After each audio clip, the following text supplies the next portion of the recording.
세계는 똑같은 물건이더라도 나라마다 다르게 사용되기도 하며 다른 시스템을 갖고 있는 경우가 있습니다.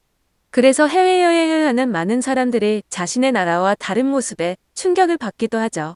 물론 어디가 정답이다라는 것은 없지만 좀 더 효율적이고 더 나은 방법은 존재할 겁니다.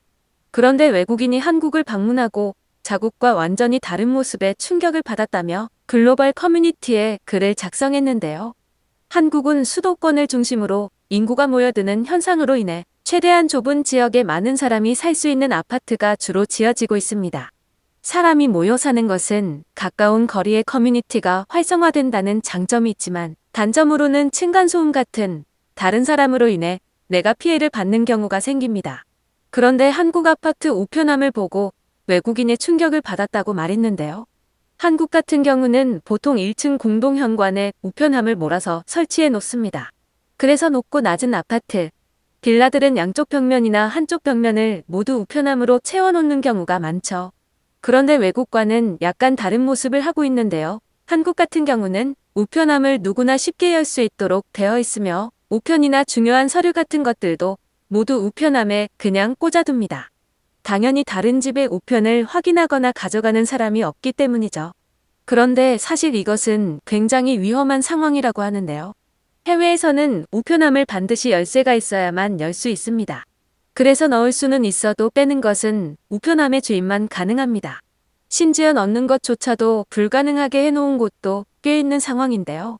미국 같은 경우 우편 배달부가 우편을 잘못 전달하는 것을 방지하기 위해 우편함 안에 이름을 적어둬야 된다고 합니다.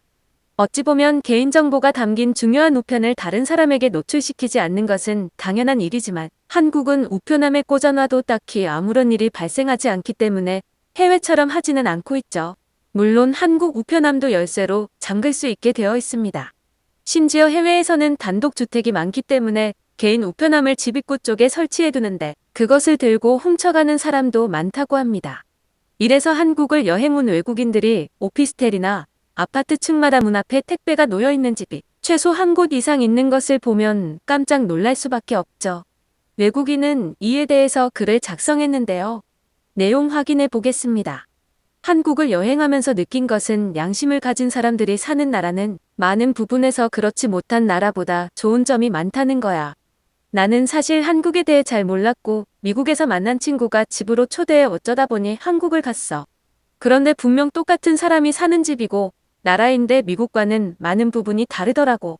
내가 공항에 도착하자 친구가 나를 기다리고 있었고 우리는 반갑게 인사했다. 사실 우리 인연은 미국에서는 한 달 정도 알고 지낸 게 전부인데 내가 한국까지 오게 될 줄은 몰랐어. 그리고 그와 함께 그의 집을 갔는데 엘리베이터를 타기 위해 이동하는 중에 충격적인 것을 발견했어. 너희는 한국 우편함이 어떻게 생긴지 알고 있어? 우편이 그냥 그대로 꽂혀 있더라고. 나는 친구에게 이런 방식이 괜찮냐고 물었고 그는 이사 온 7년 동안 아무런 일도 없었다고 한다. 심지어 그는 부모님과 살던 어릴 때부터 똑같은 방식이었으며 한국 모든 곳이 똑같다고 한다. 그래서 우편을 확인하기 위해 열쇠가 필요 없으며 한국인들은 5분 이상의 시간을 매번 우리보다도 절약하고 있는 것이다. 하지만 부러우면서도 한국처럼 할 수 없는 미국이 너무 싫어졌다. 한국 같은 국민의식을 갖고 있으면 분명 우리가 불편해하는 것들을 해결하고 조금 더 편하게 살 수 있을 것이다. 미국에서는 왜 한국처럼 할 수 없는지 고민하고 문제를 해결할 노력이 필요해 보인다. 글은 여기서 끝이 납니다.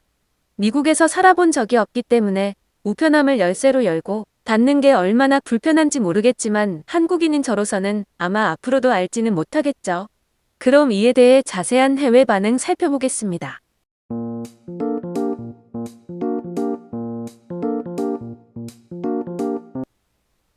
내가 사는 지역은 약 1000명 정도가 살고 있는데 예전에 하루 동안 거의 모든 집의 우편이 사라졌다.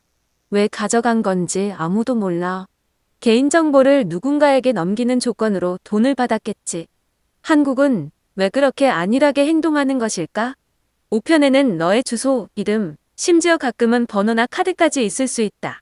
나는 한국인들이 지금이라도 열쇠를 잠그는 것을 추천해. 아마 옆 나라가 중국이기 때문에 이미 개인정보 지키는 것을 포기한 게 아닐까? 한국은 그 위치에 사는 것만으로도 많은 결점을 안고 살아가는구나. 그렇기 때문에 그들은 정신적으로 그 어떤 나라보다도 강할 거야. 한 달 전에 누군가 내 우편함에 개구리를 넣어놨어.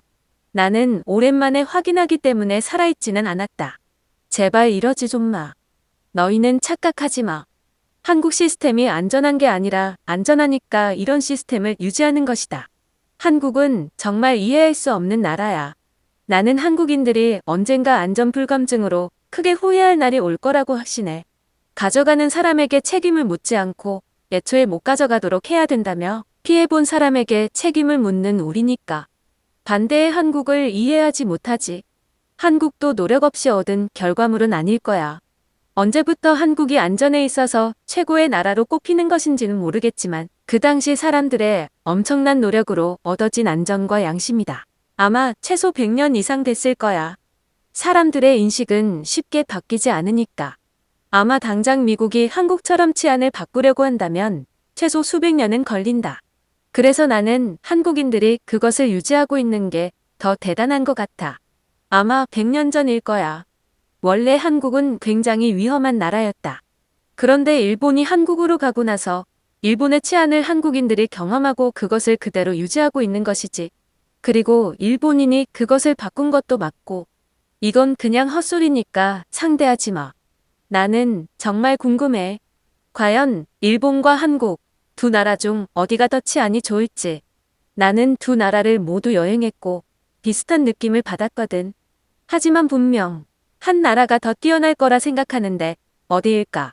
한국 소식을 보다 보면 이게 정말일까? 라는 궁금증이 생겨서 한국을 여행해보고 싶은 마음이 생겨나. 나는 만약 한국을 가보면 가장 먼저 카페에서 내 짐을 두고 화장실을 다녀와 볼 거야. 정말 사라지지 않을지 궁금하거든. 아주 소심한 친구네. 화장실이 아니라 PC방에서 2시간 컴퓨터하고 와도 짐은 그대로 있을 거야. 다만 너는 민폐 외국인이 되겠지. 만약에 없다면 계산대로 가봐. 너의 짐은 그대로 있을 테니까. 여행하는 외국인들이 놀라는 부분은 다양하지만 대부분 보통 치안이나 이런 양심적인 면에서 많이 놀라더라. 하지만 우리는 그렇게 될 수 없다는 게 화가 나면서 슬프다. 내가 살고 있는 곳은 누군가 껌과 나무를 이용해 다른 집의 우편을 꺼내는 장면이 CCTV에 찍혔고 결국 입구가 없는 우편함으로 교체했다. 덕분에 매일 우편함을 확인하기 위해 열쇠를 가지러 가야 하는 불편함이 생겼어. 한국에서는 가져가라고 대놓고 꽂아놓아도 아무도 안 가져가는데 다른 나라에서 지금 한국과 똑같은 시스템을 시도했다가는 나라가 망해버릴지도 몰라. 누군가는 피해를 받을 것이고 누군가는 엄청난 이익을 얻겠지. 한국에서는 우편을 배달하는 사람도 일하기 정말 편하겠다. 그냥 꽂아놓기만 하면 되잖아. 나는 열쇠로 하나하나 열어서 이름을 확인하고 넣어야 된다. 그래서 시간도 오래 걸리고 불편해. 심지어 한국은 아파트가 많아서 사람이 모여 사니 훨씬 편하겠지. 시청해주셔서 감사합니다.